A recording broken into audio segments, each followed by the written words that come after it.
गुरुभ्यो नमः।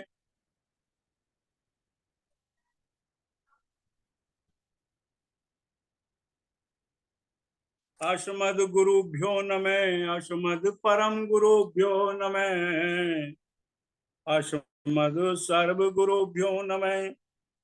श्री राधा कृष्णाभ्यां नमः। श्रीमते रामानुजाय नमः। लंबोदरम परम सुंदरम मेघदंतम रक्तांबरम त्रिनयनम परमं पवित्रम उदद्दिवाकरज्वलकाय कांतं विघ्नेश्वरं सकल विघ्नहरं नमामि। शरीरं स्वरूपं ततो वैकलत्रं यश्चारुचित्रं धन्मेरुतुल्यं मनश्चैच लग्ने श्रीगुरुरङ्घि पद्मे तत्किं तत्किं तत्किं नारायणं नमस्तुभ्यं नरं चैव नरोत्तमं देवी सरस्वती व्यासं ततो जयमुदीरयेत्। जय तु देवो देवकी नंदनो अयम्। जय तु कृष्णो विष्णु वंश प्रदीप। जय तु मेघ श्यामल कोमलांगम। जय तु पृथ्वी भारनाशो मुकुंदम। कृष्णं त्वदीया पद पंकज पंचरान्ते अद्यैव ते विशदु मानस राजहंस। प्राण प्रियाण समय कपवात पित्तये कंठावरोधेन विधौ स्मरणं कुतस्ते। बर्हा पीडं नटवरवपु कर्णयो कर्णिकारं बिभ्रद्वास कनक कपिशं वैजयन्ती च मालाम्। रंधान वेणुअधर सुधया पुरियन गोप वृंदई वृंदारण्य सपद रमणम प्रवीतदम गीत कीरति। करार बिंदेन पदार बिंदम मुखार बिंदम विनियेशयन्तम पटस्य पत्रस्य पुटस्य यानम बालम मुकुंदम मनसा स्मरामि। रामाय रामभद्राय रामचंद्राय वेदसे रघुनाथाय नाथाय सीताये पतये नमः। अंजना नंदनम वीरम जानकी शोकनाशनम कपीशमक्ष हंतारम वंदे लंका भयंकरम। मुखम करोति वाचालां पंगुं लंघयते गिरिं यत्कृपाल तमहं वन्दे परमानंद माधव। भक्त भक्ति भगवंत गुरु चतुर नाम बपुए इनके पद बंगन किए नासत विघ्न अनेक। अनंत कोटि ब्रह्मांड नायक अचिंत्य कल्याण गुणगण निधान सर्वेश्वर सर्वाधिपति अकारण करुणा वरुणालय अकारण करुणा कारक सकल जन कल्यशापहारक परात पर पार ब्रह्म। अनंत कोटि कंदर्प दर्प दलन पट्टियान निर्गुण निराकार सगुण साकार जगदैक बंधु करुणैक सिंधु सच्चिदानंद घन परमात्मा श्री राधा गोविंद सरकार। उनका ये बाग में सप्तम विग्रह श्रीमद् भागवत महापुराण को कोटि से नमन बंदन अभिनंदन। परम आराध्य राधा रमन बाधाहरण नंद नंदन यशोदा नंदन देवकी परमानंदम श्याम सुंदरम और उनकी आराधनी शक्ति प्राण प्रिय जगत बंदनी ब्रस भानु नंदनी बरसाने वाली श्री किशोरी जी राधा रानी जी के युगल चरणार बिंदों में बार बार प्रणाम। उपस्थित भगवत भक्त भागवत कथा अनुरागी प्रेमी सज्जनों, भक्तिमयी मात्र शक्ति भगनी बांधो। सिया राम मैं सब जग जानी, करहूं प्रणाम जोर जुग पानी। सिया राम मैं सब जग जानी, करहूं प्रणाम जोर जुग पानी। परम मंगल में दिव्य कथा श्रवण से पूर्व हम अपनी वाणी और मन को पवित्र करते हैं।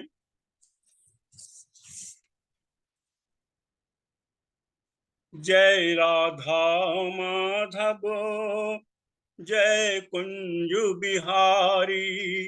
जय राधा माधव, जय कुंज बिहारी।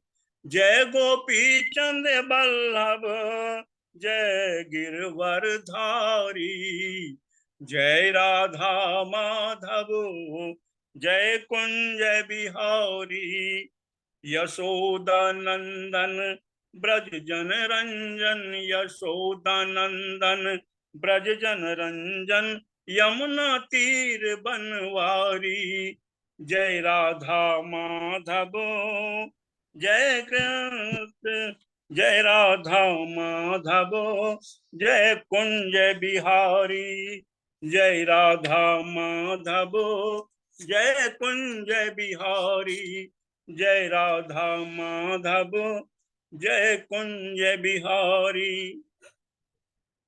हम सभी का परम सौभाग्य है श्रीमद् भागवत महापुराण कथा का श्रवण, पठन, पाठन एवं क्रियात्मक अभ्यास श्री गुरुदेव जी के श्री चरणों में बैठकर कर रहे हैं। अपने इन पीठाधीश्वर के चरणों में कोटि से नमन और वंदन, अभिनंदन। गत प्रसंग में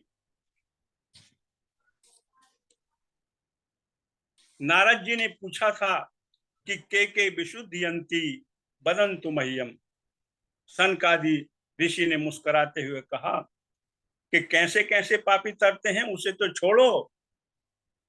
वो कहते हैं, ये मानवा पात कृतस्तु सर्वदा सदा दुराचार रता विमार्गा, क्रोधाग्नि दग्धा कुटिलाश्च कामनी, सप्ताह यज्ञेन कालो पुनन्ति ते। कि इन सब दुराचार के बाद भी उसका पुनर्जन्म भी हो जाए और उसके बाद मान लो उसको प्रेत योनि भी प्राप्त हो जाए, तब भी वो तर जाता है। नारद जी बोले, वाह महाराज, गजब कर दिया आपने। जीते जी बात तो छोड़ो, मरने के बाद भी तर जाता है, ऐसा क्या संभव है? कोई दृष्टांत? तब मुनि कहते हैं, सनकादि मुनि कहते हैं, अत्युते कीर्तयस्यामि इतिहासं पुरातनम, यस्य श्रवण मात्रेण पापहानि प्रजायते। ये इतना सुंदर पावन इतिहास है कि इसको सुनने से भी पापी का शोधन होता है। हम आपको एक प्राचीन इतिहास सुनाते हैं। तुंगभद्रा नदी के किनारे एक उत्तम नामक नगर था। वहां एक भास्वर महान विद्वान श्री आत्मदेव जी रहते थे। धनवान भी थे, परंतु वो भिक्षा वृत्ति से अपना जीवन यापन करते थे। उनकी पत्नी का नाम धुंधली था।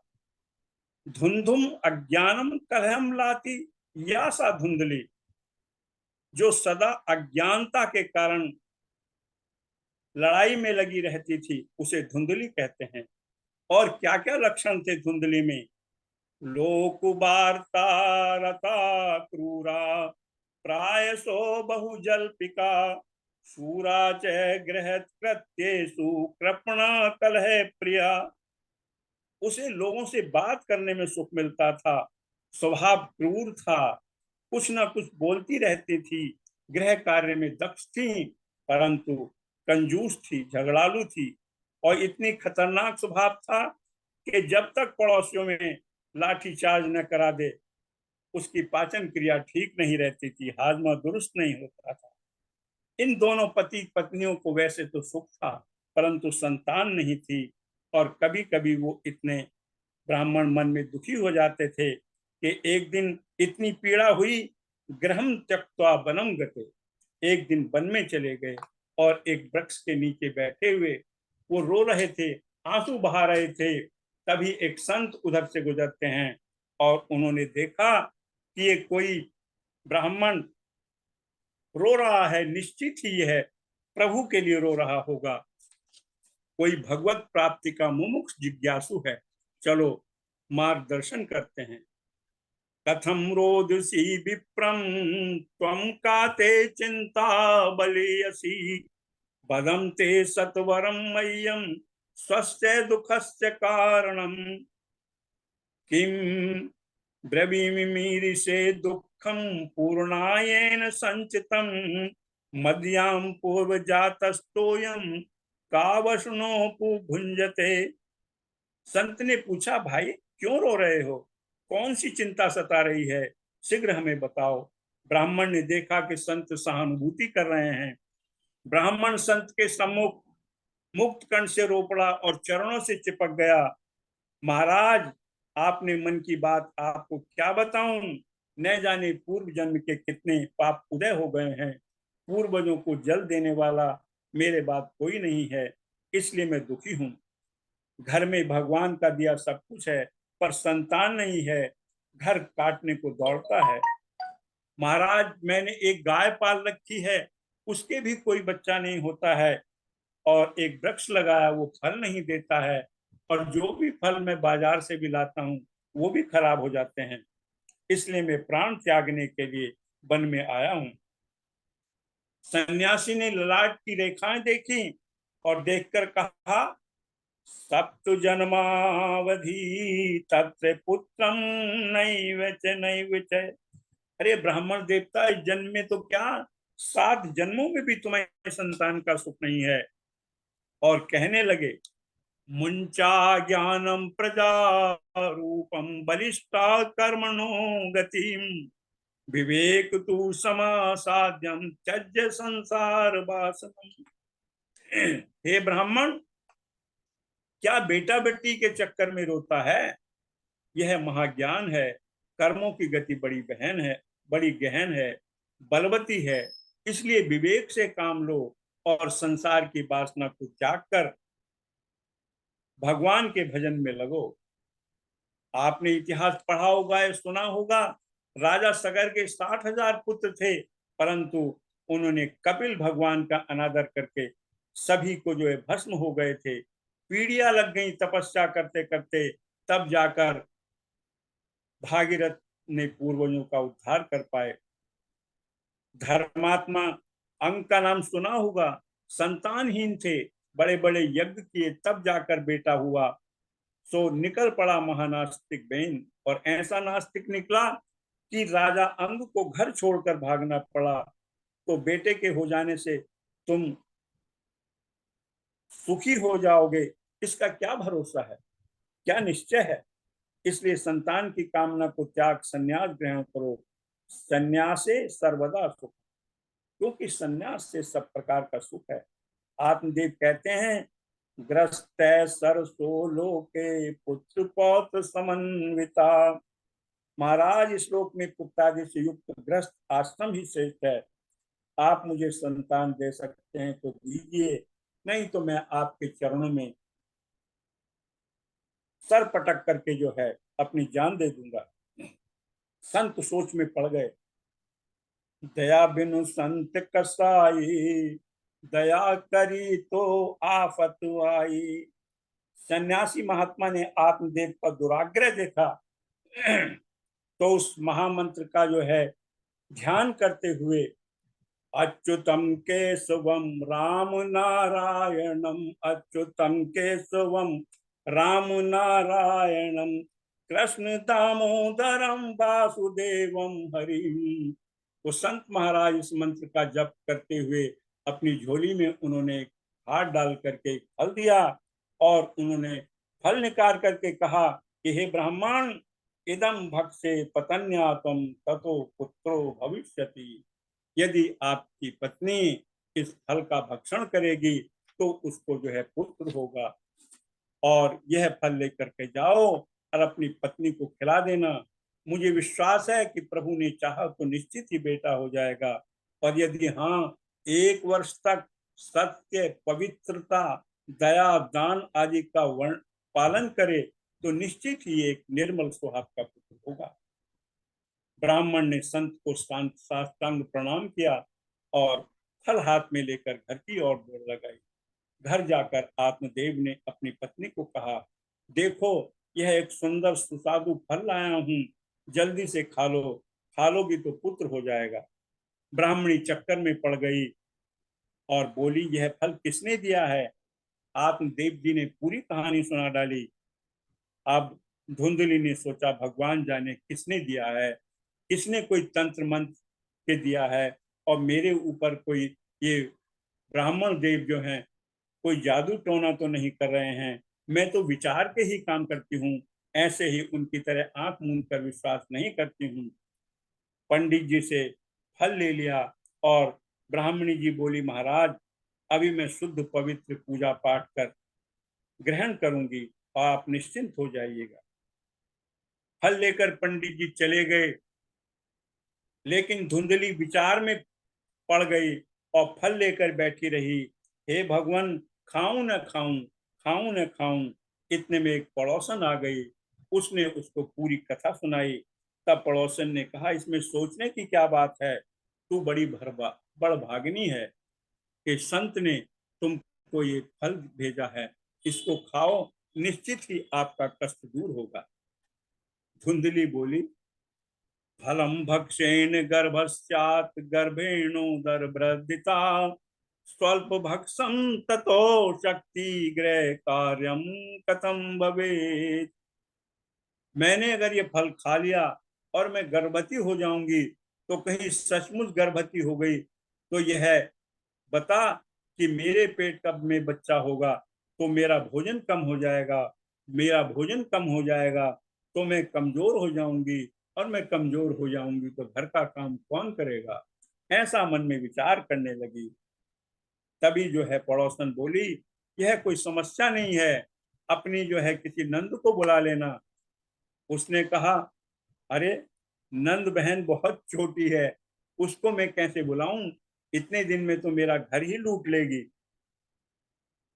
और फिर कहने लगी कि अचानक यदि भूकंप आ जाए या घर में आग लग जाए, तो अचानक कोई घटना हो जाए तो मैं आराम करूंगी या भागूंगी, मुझसे भागा भी नहीं जाएगा और मेरा तो मरना हो जाएगा। पड़ोसन बोली, मैं तो चली, तू क्या ऊटपटांग सोच रही है, भगवान का नाम लेकर फल खा ले।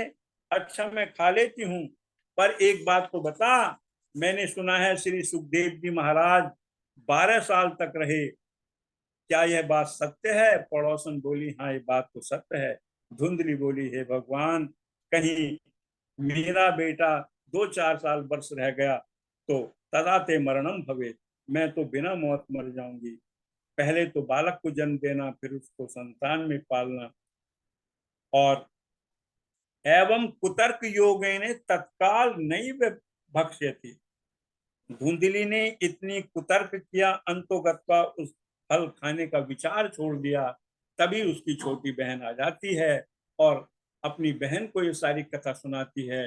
बहन कहती है, इसमें चिंता की कोई बात नहीं है, ये फल है, इसका परीक्षण हो जाएगा, और यह जो है फल अपनी गाय को खिला दीजिएगा, और मेरे जो है मैं गर्भवती हूँ, मेरे बच्चा होने वाला है मैं बच्चा आपको दे दूंगी और कुछ मुझे धन दे देना। बहन की बात, छोटी बहन की बात जो है उसे पसंद आ गई। उसने कहा कि तूने बहन मेरा एक क्षण में समस्या का समाधान कर दिया। योगीराज कृष्ण कहते हैं, अज्ञासा श्रद्धानश्च संशयात्मा विनश्यति, नायम लोकस्ति न परो न सुखम संशयात्मने। जो अज्ञ हैं वो श्रद्धा से रहित हैं और संशय से युक्त हैं, वह नष्ट हो जाते हैं। संशय करने वाले मनुष्य के लिए न यह लोक है, न यह परलोक है, और न अपरलोक है, न कोई सुख है। धुंधली ने बहन की बात मान ली और समय आने पर बहन को बालक हुआ। उसने अपने पति के हाथों बालक को धुंधली के यहाँ पहुंचा दिया। धुंधली ने आत्मदेव को सूचना भेजी, बालक का जन्म सुख पूर्वक हो गया है। पंडित जी बहुत खुश हो गए। उन्होंने जो है बहुत सा धन दान किया और बालक का जात कर्म संस्कार करने को उद्यत हुए। नाम रखने लगे। वो चाहते थे कि मेरा नाम आत्मदेव है और मैं अपने पुत्र का नाम ब्रह्मदेव रखूं, लेकिन धुंधली ने कहा कि वाह पंडित जी, कष्ट मैंने उठाए, मैं जो है इसका नाम, चूंकि मेरा धुंधली नाम है, मैं इसका नाम धुंधकारी रखूंगा। और सज्जनों, धुंधम कलहम क्लेशम करोति काश्यति सा से धुंधकारी। जो स्वयं लड़े और दूसरों को भी लड़ाए उसे धुंधकारी कहते हैं। उसका नाम धुंधकारी रखा उन्होंने। 3 मास पश्चात गाय के भी ने जो फल खाया था उसने भी एक बेटा दिया, और बेटा कैसा था? सर्वांग सुंदरम दिव्यम निर्मलम कनक प्रियम, परम सुंदर द्रव्य और निर्मल कनक कांति युक्त। उसकी छवि देखने के लिए गांव के जनमानस का तांता लग गया। गाय के पुत्र के कान जो थे वो बिल्कुल गाय जैसे थे, पूरा शरीर मानव जैसा था। पंडित जी को लोगों ने बधाई दी। एक नहीं दो दो बेटे हो गए हैं, और कहते हैं भाग्योदय अधुना जाता है आत्मदेव से पठती।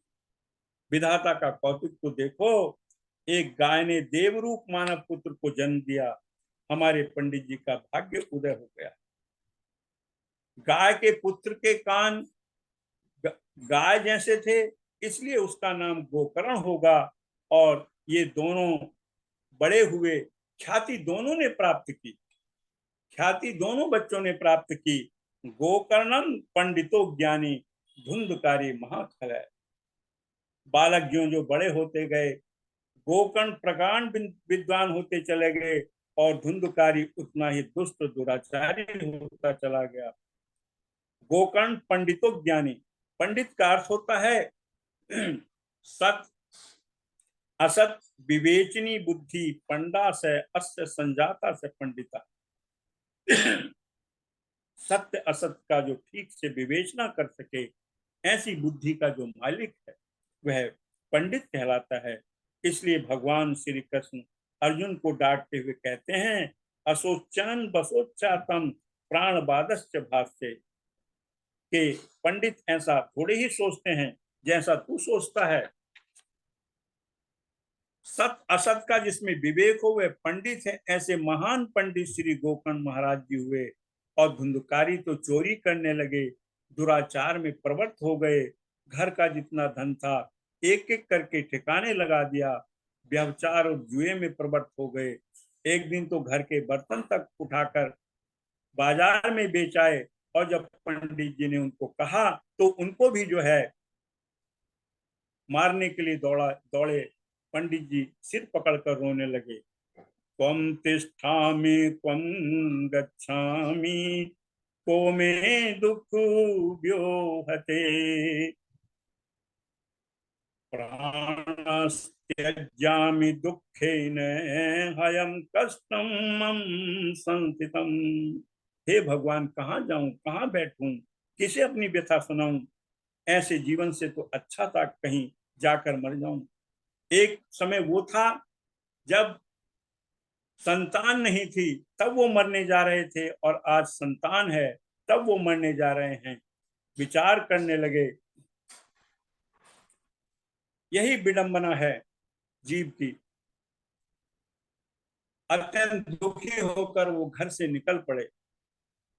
तभी गोकर्ण जी की नजर पड़ जाती है, और वो पिताजी के पास जाते हैं। पिता आत्मदेव को जो है वो वैराग्य का उपदेश करते हैं, ढाढ़स बंधाते हैं, और उनसे कहते हैं कि सुख का केवल भ्रम है। पिताजी, हमारी आपकी तो बात छोड़िए, तीनों लोगों के अधिपति इंद्र से पूछिए पिताजी, वह भी परेशान है।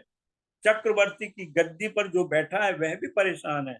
न चेन्द्रस्य सुखम किंचन सुखम चक्री बर्हिणी सुखम बस्ति विरक्तस्य मुनिरेकांत जीवनम।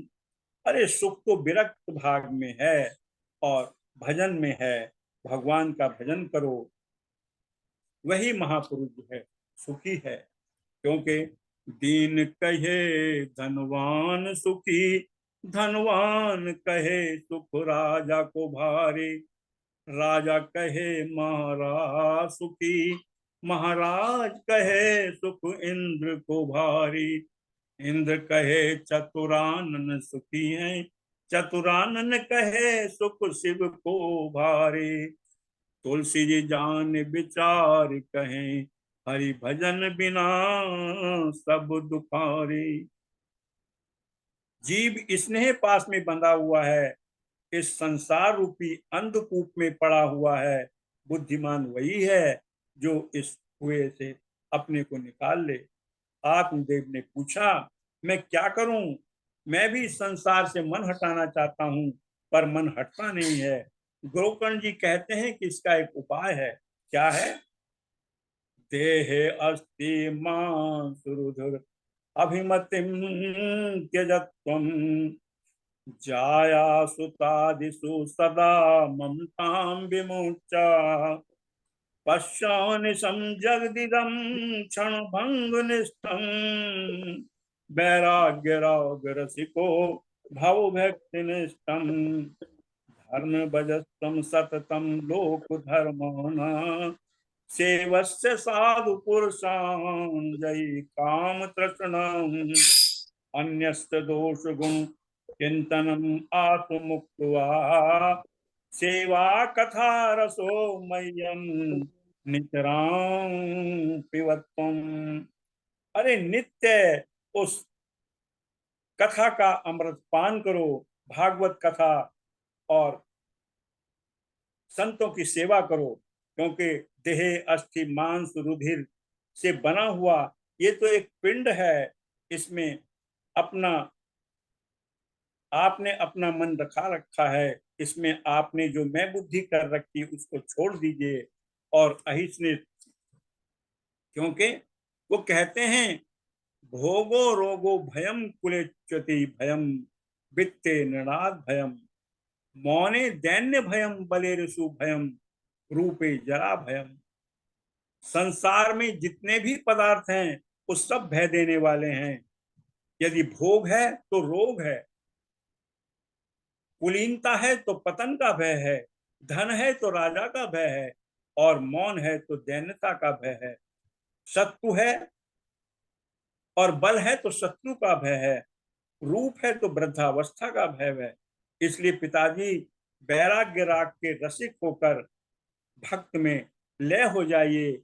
लौकिक धर्मों को त्याग कर भगवत भजन रूपी धर्म का अवश्य धर्म का आश्रय लीजिए। काम तृष्णा से रहित हो जाइएगा। गुण दोषों का चिंतन छोड़ दीजिएगा और कथा रूपी अमृत का पान कीजिए। बंधुओं, जीवन में सब कुछ करो, परंतु संतों का भी संग करना चाहिए। क्योंकि संत हृदय नवनीत समाना, संत हृदय नवनीत समाना। संतों के सानिध्य में भक्त प्रहलाद एवं ध्रुव जी की बन गई, और जीवन में संतों का आशीष भी आवश्यक है। तो कहते हैं, संतन के संग लाग रे तेरी अच्छी कटेगी, संतन के संग लाग रे तेरी अच्छी कटेगी, अच्छी कटेगी बंदे अच्छी कटेगी, संतन के संग लाग रे तेरी अच्छी कटेगी। सज्जनों, बिनु हरि कृपा मिलही नहीं संता। जीवन में संतों का आशीष भयो तब ही। आपने देखा होगा, परम भागवत में ध्रुव जी और प्रहलाद जी की बन गई। ध्रुव जी की बन गई, प्रहलाद जी की बन गई, ध्रुव जी की बन गई, प्रहलाद जी की बन गई, हरत मिलन में लाग रे, तेरी अच्छी कटेगी, हरि मिलन में लाग रे, तेरी अच्छी कटेगी। गोकर्ण जी के उपदेशों को सुनकर पिता आत्मदेव जी ने अपना घर छोड़ दिया और भागवत के 10वें स्कंध का वो पाठ करने लगे, और तब जाकर के कहीं उनको भगवत धाम मिला। भगवत धाम को प्राप्त हो गए। मित्रों, अंत में हम अपने इसका जो है, इस कथा का उपसंहार कहते हैं और कहते हैं कि ये तेरा कर्म है, तेरी रहमत के काबिल मेरी बंदगी नहीं है, ये तेरा कर्म है, तेरी रहमत के काबिल मेरी बंदगी नहीं है। और सज्जनों, कदम दर कदम चलो ऐसे के निशान बन जाए, कदम दर कदम चलो के निशान बन जाए, काम करो ऐसा के पहचान बन जाए, और जिंदगी में सब काम सब काट लेते हैं, जिंदगी तो सब काट लेते हैं दोस्तों, पर जियो तो ऐसे जियो कि मिसाल बन जाए। इन्हीं शब्दों के साथ मैं अपनी वाणी को विराम देता हूँ। श्री कृष्ण कन्हैया लाल की जय, बांके बिहारी सरकार की जय, सामलिया सेठ की जय, श्री सुखदेव भगवान की जय, श्रीमद् भागवत महापुराण की जय। जय जय महादेव, हर हर महादेव, नमो पार्वते नमः, हर हर महादेव, नमो पार्वते नमः, हर हर महादेव, नमो पार्वते नमः। बहुत शुक्रिया। सांसारिक पर भगवत आनंद, संतों की बात पर विश्वास करके